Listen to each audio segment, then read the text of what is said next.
Otep à tous, bien-aimés frères et sœurs, Paul Kagame, sur CNN, affirme qu'il ne sait pas s'il y a ses soldats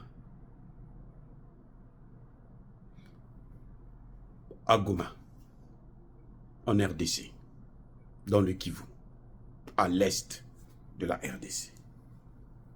Les amis, ça dit que, comment on peut expliquer ça, d'après vous? Sur CNN, pas dans machin, il parle sur CNN, on lui pose la question de savoir, vous avez vos soldats, vous soutenez le M23. Il dit qu'il ne sait pas s'il a ses soldats, il ne sait pas. Le gars lui dit, mais c'est pas vous le commandant en chef, vous n'êtes pas le président, donc vous n'avez pas le contrôle de vos troupes, donc vous ne savez pas ce qui se passe. Et vous savez combien ils sont exactement? Ce n'est pas 4000 comme disait la MONUSCO, qui a voulu donc réduire le chiffre, comme d'habitude. C'est plus du double. C'est 2 fois et demi ce que le nombre que dit la MONUSCO. C'est-à-dire, il n'y a pas 4000, il y a 10 000 soldats rwandais sur le sol congolais qui viennent s'ajouter à 6 000 M23 et AFC, donc des Congolais et des Rwandais.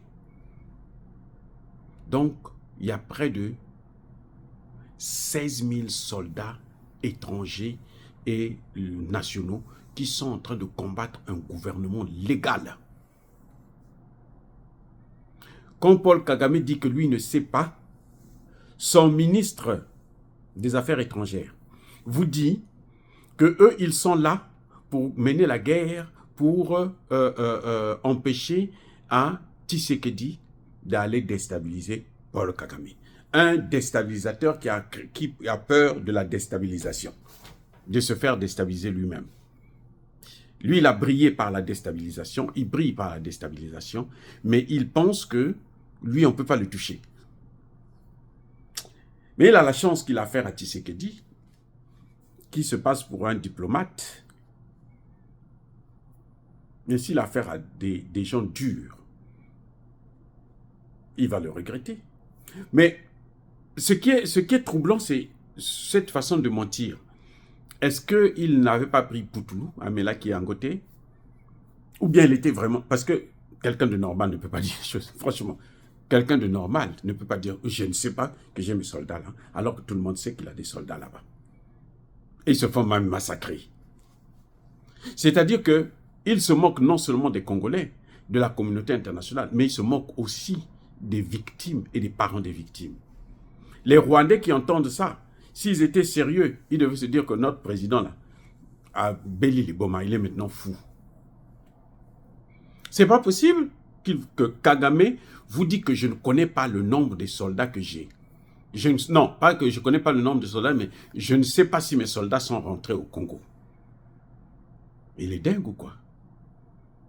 Il se moque de qui? Mais il se moque de lui-même.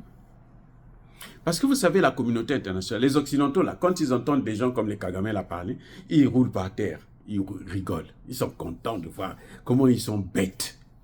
Non, les Africains sont bêtes.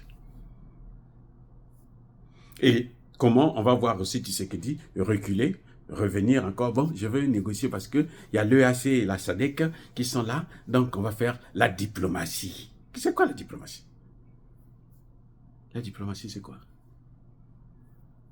Là où Tshisekedi est obligé de faire un choix, de changer de partenaire. Parce que ceux qui l'ont... Vous savez qu'on a déjà encore lancé, comment on appelle ça, l'embargo contre le Congo? Ah oui, les amis. Ça, c'est ce que les Américains savent faire le mieux. L'embargo contre le Congo. Le Congo est déjà sous embargo. Heureusement qu'il y a l'Afrique du Sud. Donc, à travers l'Afrique du Sud, ils peuvent recevoir des armes. Mais s'ils déçoivent aussi l'Afrique du Sud, vous allez voir comment ça va se passer au Congo. Tshisekedi n'a pas intérêt à décevoir l'Afrique du Sud. Il faut qu'il aille jusqu'au bout de sa logique. Il n'a pas intérêt à décevoir le peuple congolais qui s'est manifesté pour le soutenir. Ces jeunes-là qui sont en train de se mobiliser pour rentrer dans l'armée, ils vont dire, c'est pas la peine. Si nous, on va aller dans... Lui, il veut faire la diplomatie. Donc, nous, à quoi ça sert de faire la guerre? Donc, nous, on ne part plus. Il n'a qu'à aller faire la diplomatie et puis régler les problèmes. Et puis on va voir comment ça va se terminer pour lui-même. Parce que quand vous composez avec le diable, vous finirez toujours dans ses mains, dans sa sauce. Ça c'est clair, il n'y a rien à faire. Le diable n'a pas d'amis. Eh oui, je répète, le diable n'a pas d'amis. Si Tshisekedi qui est chrétien, qui se dit chrétien, qui est pacifique, qui se dit que bon, moi je suis un diplomate, il va encore négocier avec Kagame sur le dos de ce peuple qui lui a fait confiance, qui est en train de se mobiliser corps et âme pour sauver le Congo. Ça veut dire que il n'est vraiment pas chrétien, c'est un diabolique.